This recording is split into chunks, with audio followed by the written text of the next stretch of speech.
She went on a blind date just to prove she was still capable of feeling something. Not love. Not hope. Just something. But the moment she saw him walk through that door, she realized two things at once. First, he was the man who had once humiliated her in front of a room full of powerful people and nearly destroyed her career. And second, he wasn't just a man anymore. He was the heir to one of the most dangerous criminal empires in America. And somehow, he was looking at her like she was the only person in the room. At 42, Rachel Morgan had built a life that looked like success, but felt like survival. Every morning, her alarm went off at exactly 5:45 a.m.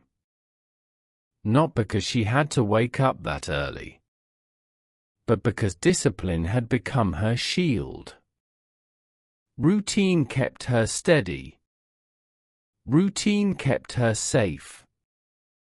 She would get out of bed, make her coffee the same way, no sugar, just a splash of cream, and stand by the window of her Chicago apartment, watching a city that never slowed down.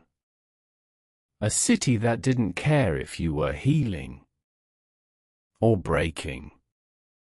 From the outside, Rachel had everything together. She was a senior event planner for elite corporate clients. The kind of woman companies trusted with million-dollar events and reputations that couldn't afford mistakes. She was precise, reliable, unshakable. People admired her, respected her, depended on her. But no one really knew her? Because the truth was, Rachel had spent the last 10 years quietly putting herself back together. 10 years earlier, her life had looked very different. Back then, she was married to Daniel Morgan. Successful, charming, well-respected. The kind of man people assumed was loyal simply because he looked the part. Their life had been polished. Dinner parties, weekend getaways, carefully curated happiness. Until the truth slipped through the cracks. An affair. Not a moment of weakness. Not a mistake. A relationship. With a woman younger. Easier. Less complicated. And when Rachel confronted him, he didn't deny it. He didn't apologize. He simply said, "You stopped being the woman I married." As if betrayal could be justified by disappointment. As if love had an expiration date. That moment didn't just end her marriage. It changed how she saw herself. For a long time, Rachel believed him. Believed she had somehow failed. That she had become too focused on her career. Too emotionally distant. Too much. Or maybe not enough. And rebuilding after that? It wasn't dramatic. It wasn't loud. It was quiet. Painfully quiet. It looked like signing divorce papers alone. Learning how to sleep in an empty bed. Smiling in public while feeling invisible inside. But Rachel did rebuild. Piece by piece. She focused on her career, poured everything into her work, and eventually, she became exceptional. The kind of woman who didn't need anyone. The kind of woman who couldn't be hurt again. Or at least, that's what she told herself. Her daughter, Emily, now 22 and in graduate school, was one of the few people who saw through her. "You don't let anyone get close to you anymore," Emily had said once during a quiet dinner. Rachel had smiled. "I just know what I want now." But that wasn't the full truth. The truth was, she knew what pain felt like, and she had no interest in experiencing it again. Her closest friend, Samantha Brooks, was far less gentle. "You're not selective, Rachel. You're hiding," Samantha had said one afternoon over lunch. "I'm not hiding," Rachel replied calmly. "You haven't been on a real date in years." "I've been busy." Samantha leaned forward, unimpressed. "You've been avoiding. And maybe, just maybe, she was right. That's how the blind date happened. Not out of hope. Not out of loneliness. But out of curiosity. A quiet, reluctant curiosity. What's the worst that could happen?" Samantha had said. Rachel had smiled faintly. "I already know the answer to that." Still, she agreed. One dinner. No expectations. No emotional risk. Just a reminder that she was still capable of stepping outside her carefully controlled world. The restaurant Samantha chose was exactly the kind Rachel would have picked for a client. Upscale. Dim lighting. Soft music. Intimate, but not intrusive. The kind of place where conversations mattered more than appearances. Rachel arrived 10 minutes early. Of course she did. She always did. She sat at the table, smoothing her napkin, scanning the room out of habit. Analyzing details. Predicting outcomes. Controlling what she could. Because control meant safety. And then, the door opened. At first, it was just another man walking in. Tall. Well-dressed. Composed. But something about him made the air shift. Not dramatically. Subtly. Like the room adjusted to his presence without realizing it. Rachel noticed it before she even saw his face.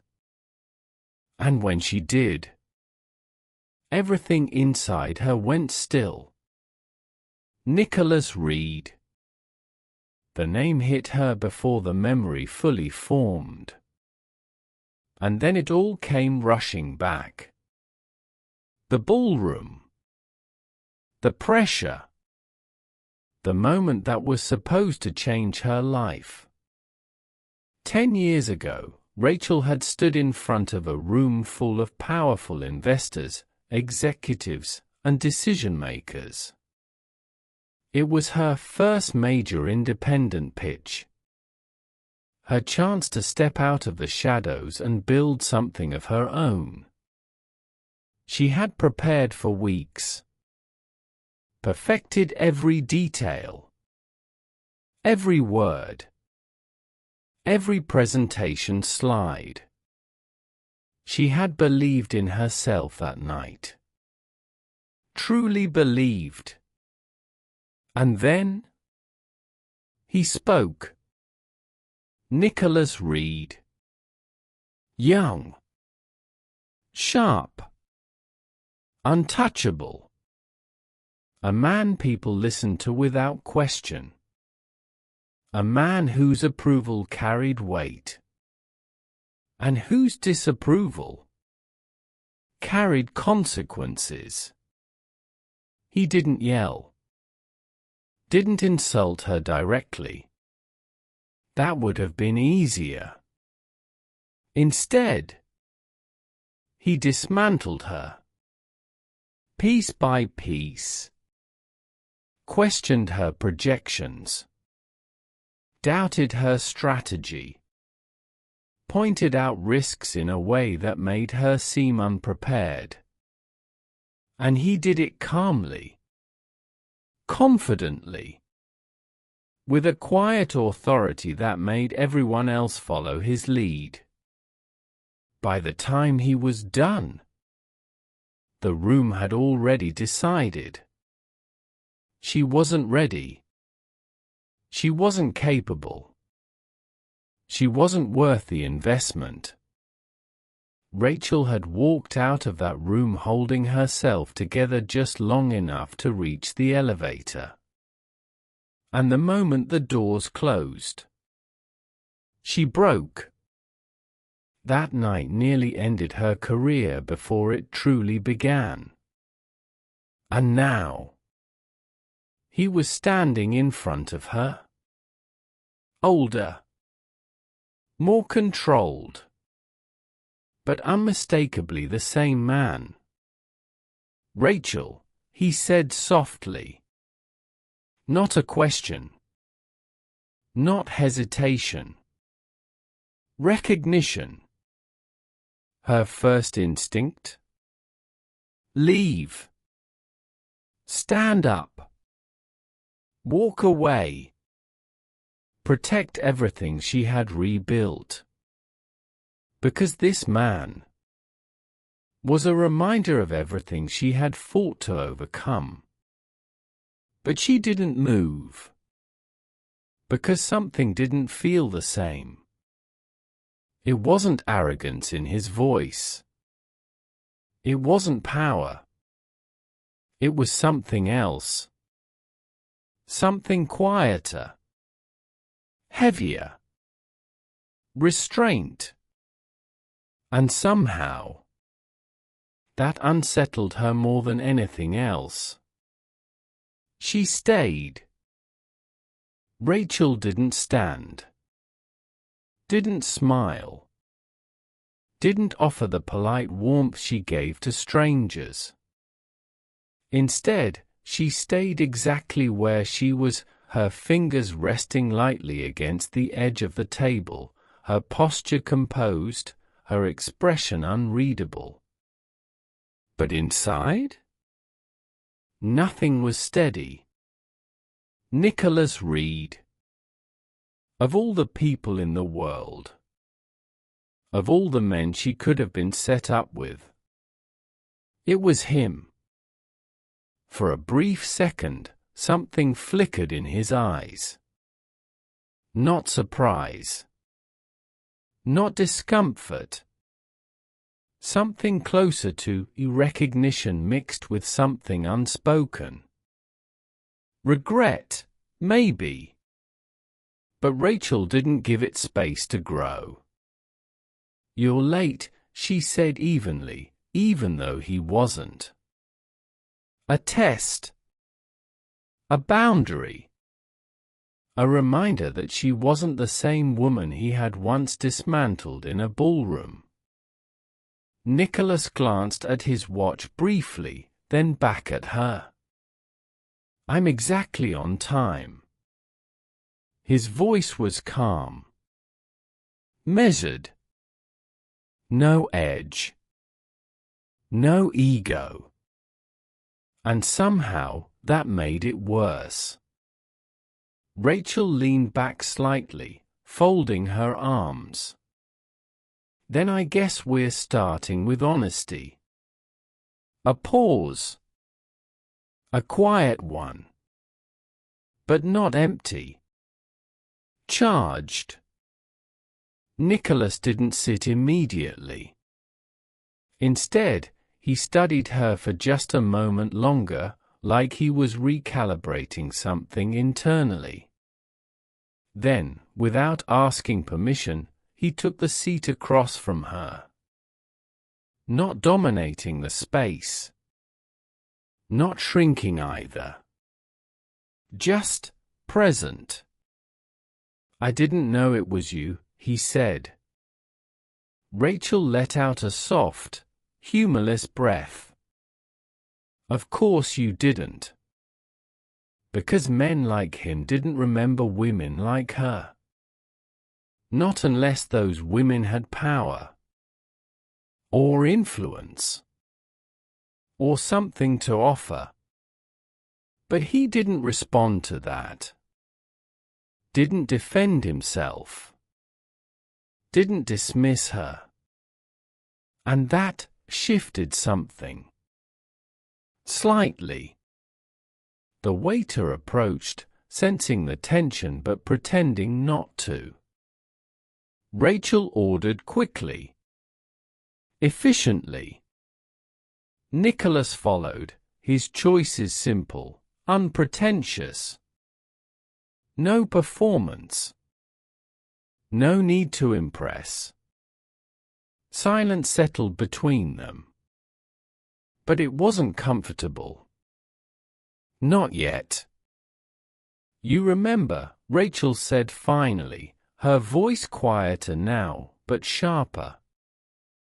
Nicholas met her gaze directly. Yes. No hesitation. No confusion. Just truth. That irritated her more than denial would have. Good, she said. Then we don't have to pretend this is normal. Nicholas leaned back slightly in his chair. I wasn't planning to pretend. Another pause.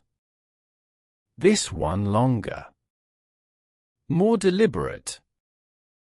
Rachel tilted her head slightly, studying him now. Really studying him. Because this version of Nicholas Reed didn't match the one in her memory. The man she remembered had been controlled, but cold. Confident, but detached. Untouchable. This man? Still controlled. Still composed. But there was something beneath it. Something quieter. Heavier. Like the weight of years had settled into him. You embarrass me, she said plainly. Not emotional. Not dramatic. Just truth. Nicholas didn't look away. I know. You cost me that contract. I know. You nearly ended my career. A pause. A breath. And then. I know. Rachel's jaw tightened. Because he wasn't arguing. Wasn't explaining. Wasn't trying to soften it. You don't get to just say that like it's nothing, she said, her voice tightening slightly. I'm not saying it like it's nothing, he replied quietly. I'm saying it because it's true. And for the first time. Rachel didn't have a response ready. Because there was no arrogance in his tone. No dismissal. No attempt to control the narrative. Just acceptance. The food arrived, briefly interrupting the tension. Plates placed. Water poured. Polite nods exchanged. But the moment the waiter left, it returned. Rachel picked up her fork, more out of habit than hunger. "So why stay?" she asked without looking up. "If you knew it was me, why not leave?" Nicholas watched her for a moment before answering. Because walking away wouldn't change what already happened. Rachel let out a soft breath. "No, but it would have saved us both this conversation." "Would it?" he asked. She looked up then. Really looked at him.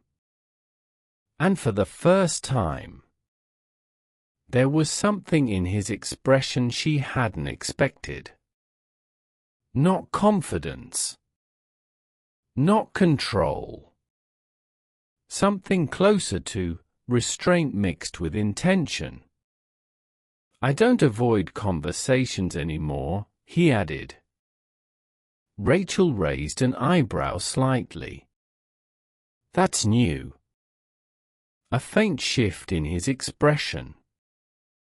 Almost a smile. But not quite. "Yes," he said. "It is." And just like that, the tone shifted. Slightly. Subtly. But enough to matter. Dinner didn't suddenly become comfortable. It wasn't easy. It wasn't warm. But it became real. They didn't talk about feelings. Not yet. They talked about work. About Chicago. About the changes in the industry over the past decade. Safe topics. Neutral ground. But even in those conversations, something unexpected started to happen. Nicholas listened. Not the kind of listening people pretend to do while waiting to speak. Real listening. The kind that paid attention to details. The kind that remembered things. "You shifted from corporate conferences to hybrid event structures about 5 years ago," he said at one point.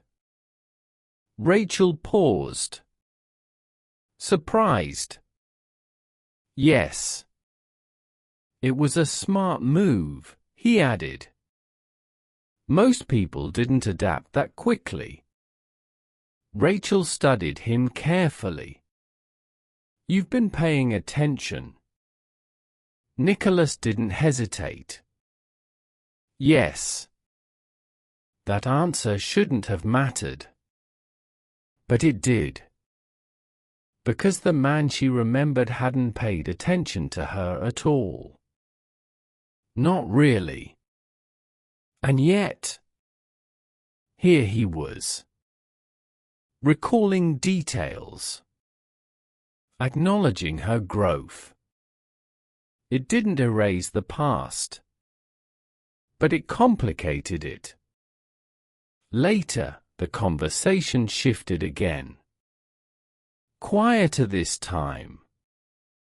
Less structured. "You're not what I expected," Rachel said, setting her glass down gently. Nicholas's gaze held hers. "No," he said. "I imagine I'm not." A small pause. Then, "Neither are you." Rachel let out a soft breath.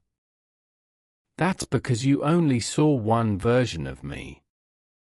Nicholas nodded once. I know. And again. No defense.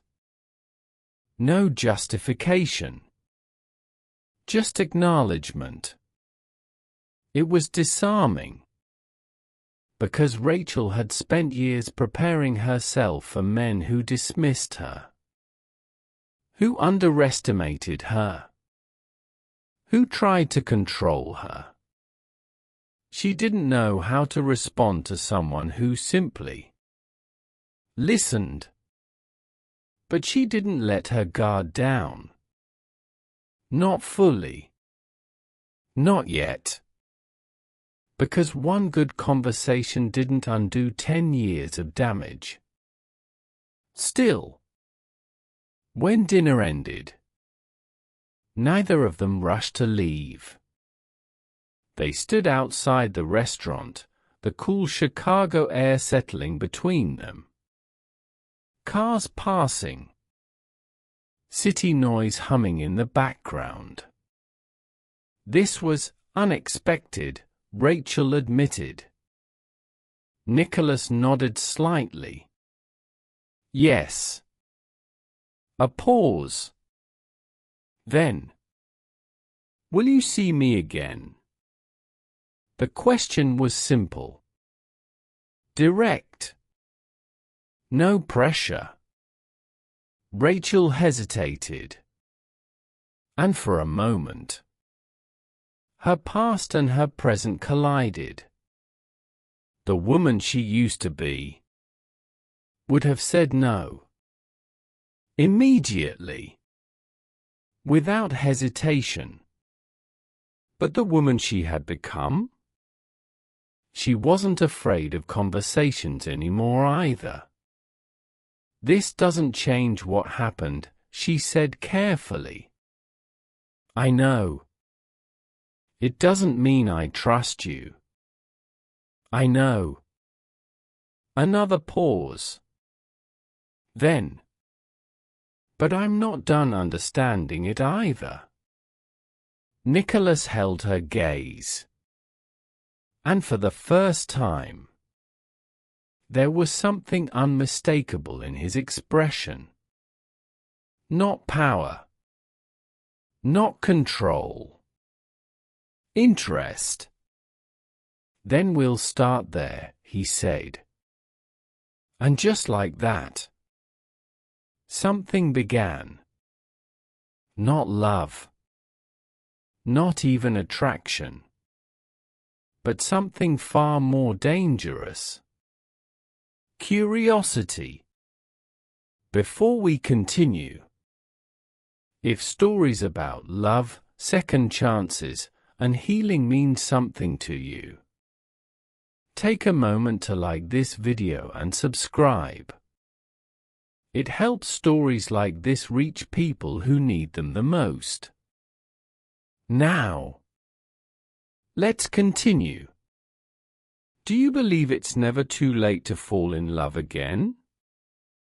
Share your thoughts below. Rachel told herself it was just conversation.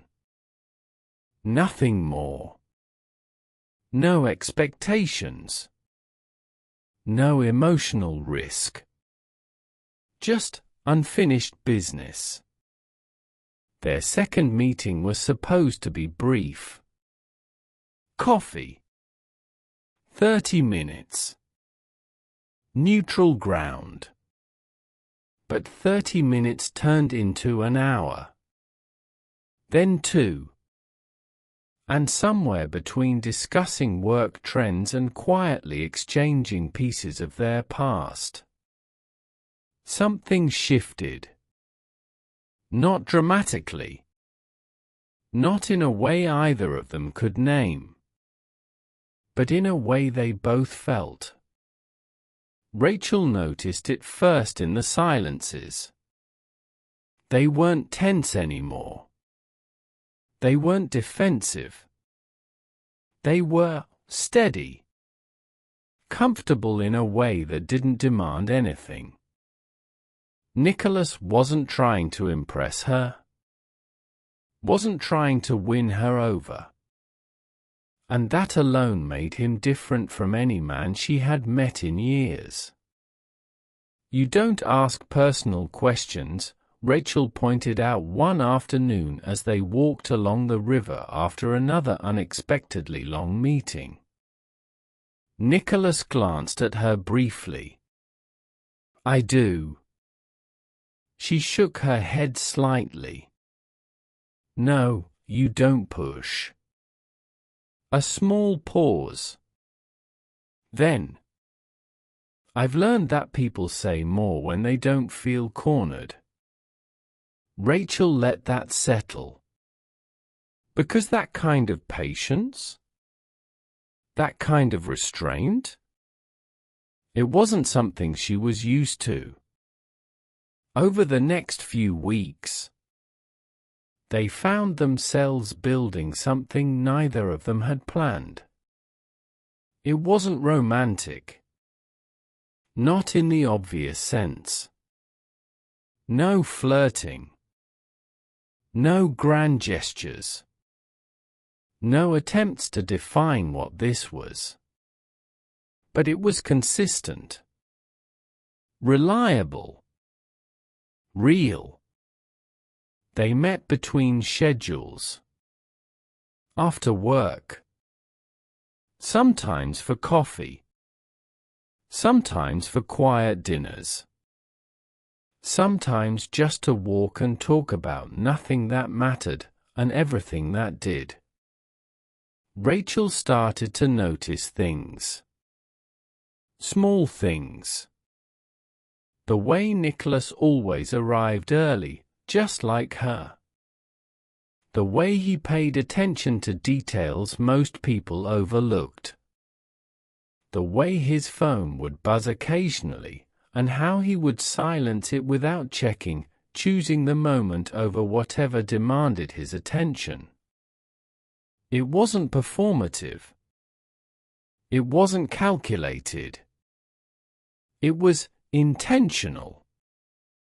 And that word unsettled her more than anything else. Because intention meant choice. And choice meant risk.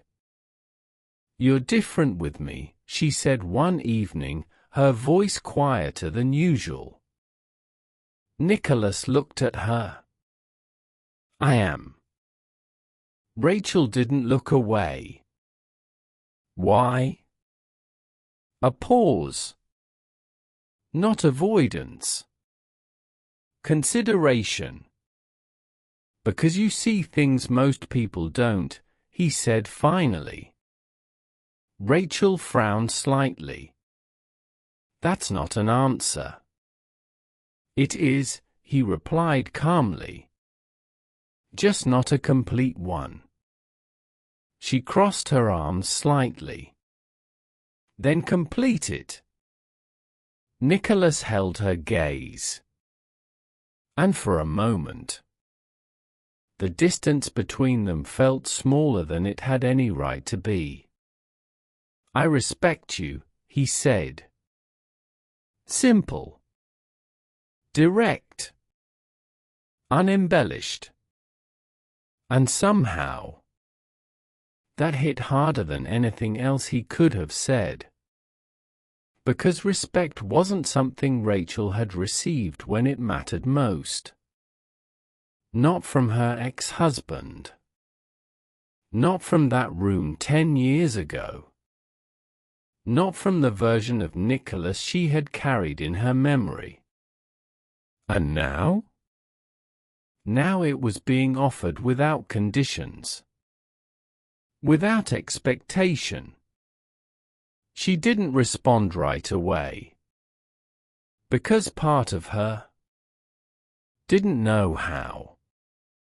Of course, Rachel didn't exist in isolation. And neither did her choices. "You're seeing him again?" Samantha asked, her tone somewhere between curiosity and concern. Rachel sighed, setting her glass down. "We're talking."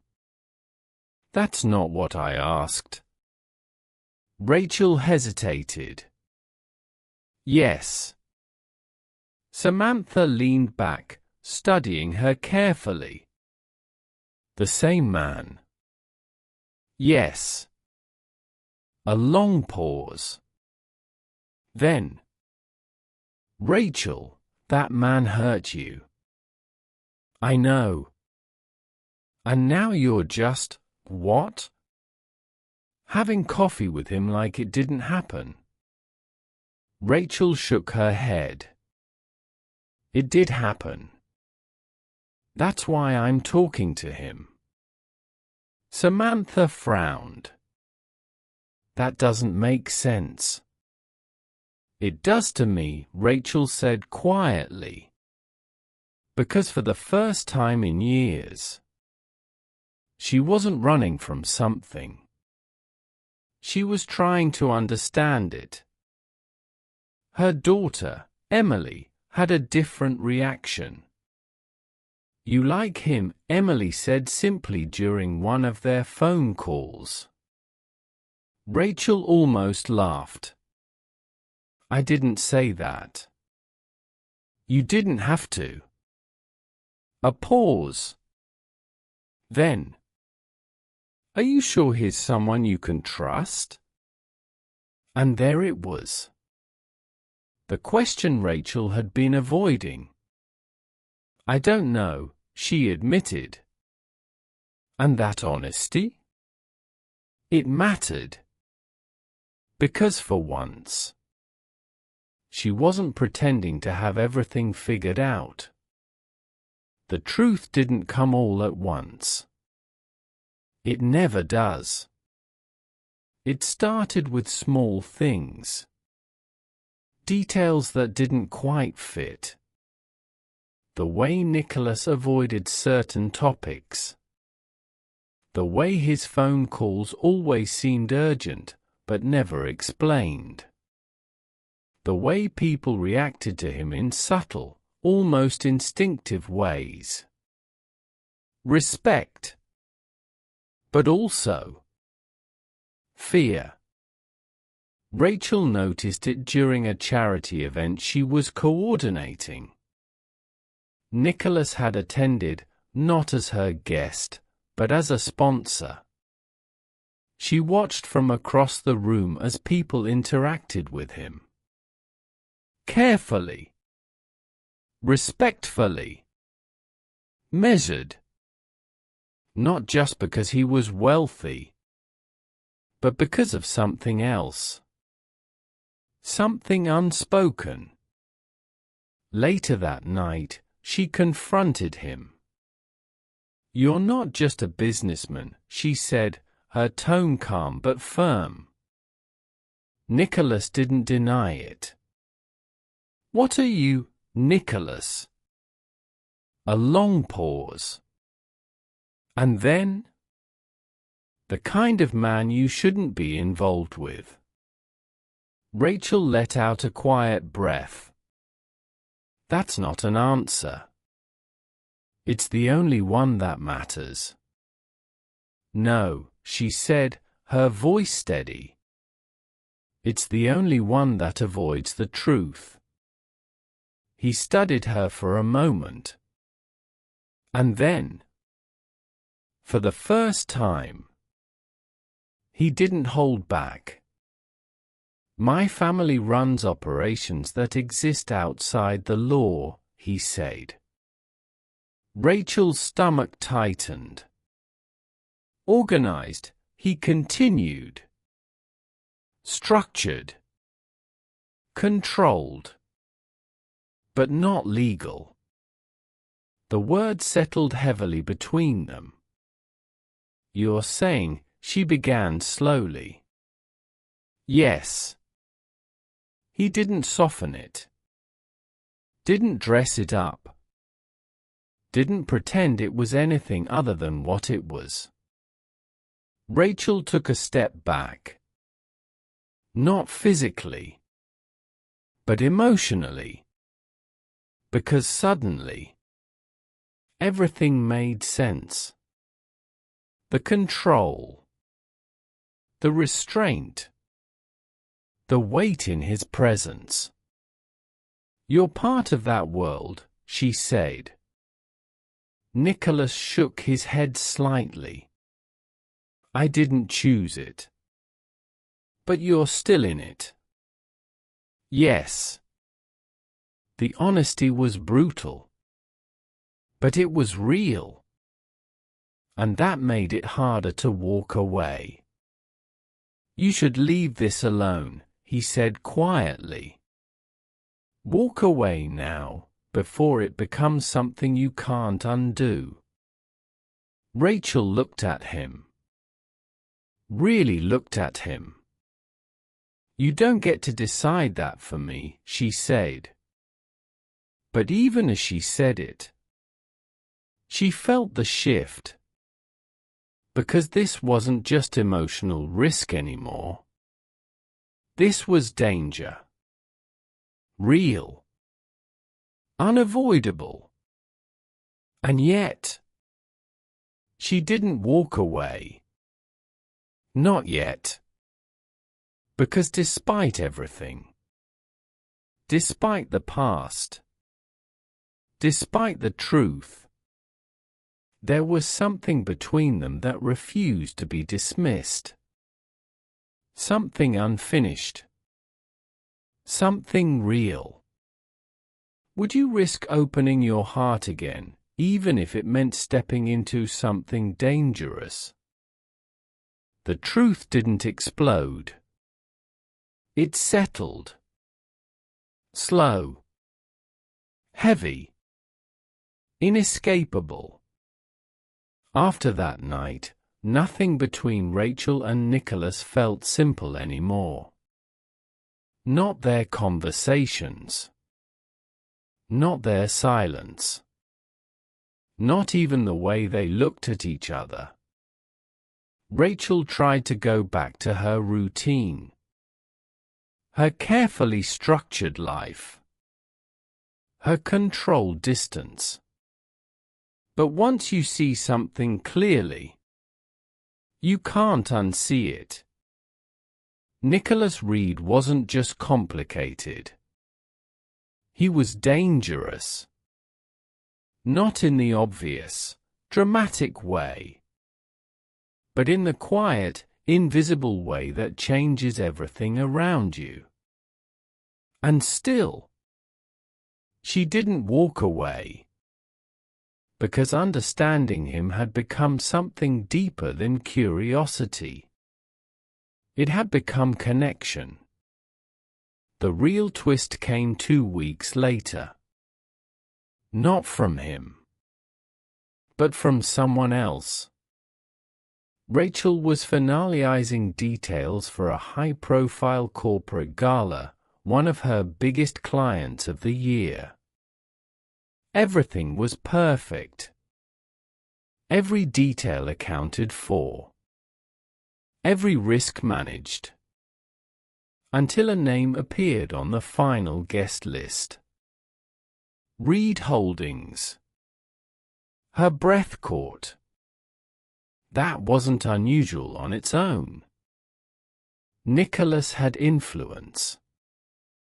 Connections. That part made sense.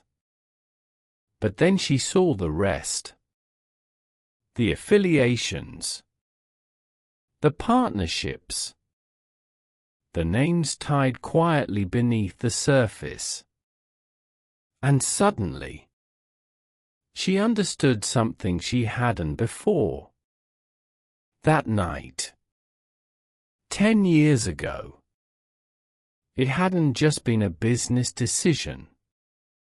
Her entire event, her entire proposal, had been connected to a rival network. A rival operation. She hadn't known. Of course she hadn't known. But Nicholas had. And in that moment, everything shifted. He hadn't humiliated her because she wasn't good enough. He had done it. To shut it down. To protect his world. Or worse. To protect her from it. Rachel's hands trembled slightly as the realization settled in. All these years? All that pain? All that self-doubt? Built on a moment that wasn't what she thought it was. She didn't call him. She didn't text. She went to him. Unannounced. Unfiltered. When Nicholas opened the door, he knew immediately. "You knew," she said. No greeting. No hesitation. A long pause. Then, "Yes." Rachel stepped inside without waiting to be invited. Her emotions were controlled. But barely. "You destroyed that opportunity for me," she said. "I know. But not because I wasn't capable." A pause. Then, "No." Her voice tightened. "Because it was connected to something you couldn't allow." Nicholas didn't deny it. "It would have put you in danger," he said quietly. Rachel let out a sharp breath. "And you didn't think I deserved to know that? You wouldn't have believed me." "Maybe not," she snapped. "But at least it would have been my choice." And there it was. The real wound. Not the humiliation. Not the loss. The loss of control. Again. "You took that from me," she continued, her voice shaking now. "You decided what I could handle. What I deserved to know. What happened to my life." Nicholas stepped closer, but not too close. "I made the only decision that kept you out of something you didn't understand. That wasn't your decision to make." Silence. Heavy. Final. Because deep down, he knew she was right. But the truth didn't fix it. It didn't undo the years she had spent believing she wasn't enough. It didn't erase the damage. And now, there was more. Rachel took a step back, her voice quieter now, but sharper. "You don't trust people to choose for themselves." Nicholas didn't respond. "You control everything," she continued. "Situations. Outcomes. People. That's how I survive," he said. "And what about everyone else?" she asked. Another silence. Because there wasn't a good answer. Rachel shook her head slowly. "I won't live like that. I'm not asking you to." "You already are," she said. "Just by being in my life." And that was the moment everything broke. They didn't end in anger. Not really. Because anger would have been easier. Cleaner. Instead, they ended in understanding. Rachel walked away not because she didn't care, but because she finally understood what loving someone like Nicholas would cost. And Nicholas? He let her go. Not because he wanted to, but because for the first time in his life, he chose not to control the outcome. Time passed. Quietly, Rachel went back to her life, her work, her routine. But something had changed. Because now, she knew the truth. And that truth forced her to confront something she hadn't fully faced before. Her fear wasn't just about being hurt. It was about losing control. Again. And for the first time, she asked herself a different question. Not is this safe? But, is this worth the risk? Meanwhile, Nicholas was facing something he had avoided his entire life. Choice. For years, his world had been defined by obligation. Family.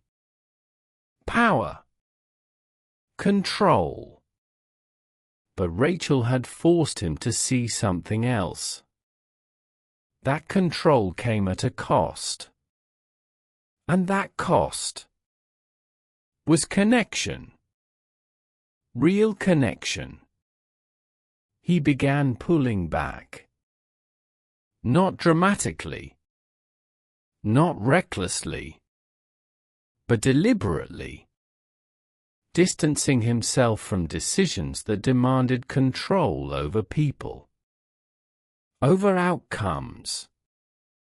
Over lives. It wasn't easy. It wasn't clean. But it was the first time he had chosen something different. Months later, they met again. Not planned. Not dramatic. Just inevitable. A quiet cafe. A familiar city. Two people who had changed in ways they couldn't ignore. Rachel saw it immediately.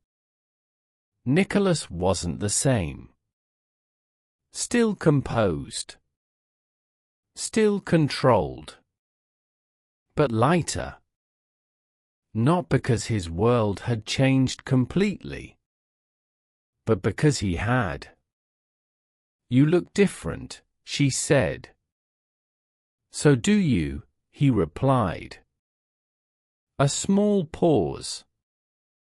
Then, I meant it, he added. Rachel smiled slightly. I know. Silence settled between them.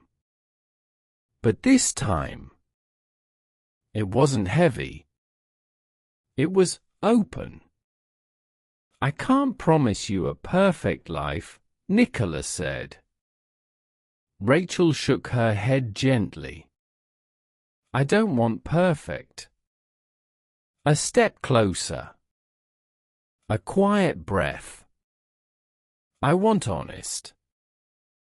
And for the first time, he didn't hesitate. You'll have that. No guarantees. No control. Just truth. And that was enough. Because love, this time, wasn't about safety. It was about choice. Do you think love should always get a second chance, or are some wounds too deep to heal? 6 months later. Life didn't look like a fairy tale. And that was exactly why it worked. Rachel Morgan still woke up early. Still made her coffee the same way. Still stood by the window of her Chicago apartment, watching the city come alive. But something was different now. Subtle. Quiet, but undeniable. She wasn't just existing anymore. She was allowing uncertainty, allowing connection, allowing someone to exist in her life without needing to control every outcome. Her career had continued to grow. Stronger than ever. More confident. More grounded. But now, success wasn't the only thing she relied on to feel whole. Because she wasn't alone anymore. Not in the way she used to be. Nicholas Reed didn't move into her life like a storm. He didn't take over. He didn't demand space. He earned it. Slowly. Consistently. Respectfully. They didn't see each other every day. Didn't rush into anything. Didn't pretend the past didn't exist. Instead, they built something different. Something honest. Some nights, they had dinner. Quiet. Simple. Real. No pretense. No performance. Other nights, they just talked. About things that mattered. And things that didn't. And sometimes, they sat in silence. Comfortable. Because love, at this stage in life, didn't need constant noise. It needed presence. Nicholas's world hadn't magically disappeared. It never would. But it had changed. Because he had changed. He drew boundaries where there had been none. Made choices that prioritized people over power. Distance over control. It wasn't perfect. It wasn't easy. But it was intentional. And Rachel saw that. Every single day. One evening, as they sat on her balcony, the city lights stretching endlessly in front of them, Rachel spoke quietly. I used to think strength meant not needing anyone. Nicholas glanced at her. And now? She smiled faintly. Now I think it means choosing someone without losing yourself. A pause. Soft.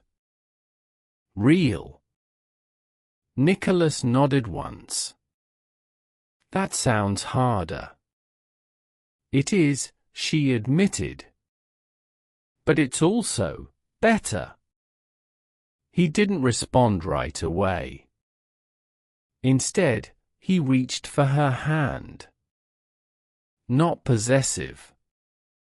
Not controlling. Just present. And she let him. Not because she needed him. But because she chose him. And that made all the difference. Love doesn't always come when we're ready. And it doesn't always come in the form we expect. Sometimes, it comes after disappointment. After betrayal. After years of convincing yourself that you're better off alone. Sometimes, it comes wearing the face of someone you once resented. Someone you once blamed. Someone who once hurt you. And the truth is, not every story like that ends in love. But some do. Not because the past disappears, but because people grow. Because they change. Because they choose to do better. And because sometimes healing doesn't mean forgetting what happened. It means understanding it, learning from it, and deciding that it doesn't have to define you anymore. Rachel didn't fall in love again because she needed someone. She fell in love because she found someone who respected her strength and didn't try to control it. And Nicholas didn't change because of love. He changed because he finally understood what it meant to deserve it. That's what makes second chances powerful. Not the idea of starting over, but the choice to do things differently this time. Stories like this remind us that love doesn't end with heartbreak. Sometimes, it begins there. If this story touched you in any way, don't forget to like, share, and subscribe for more powerful, emotional love stories like this. And tell me in the comments, what would you do if love found you again? When you least expected it. Thank you for watching. And don't miss the next story waiting for you.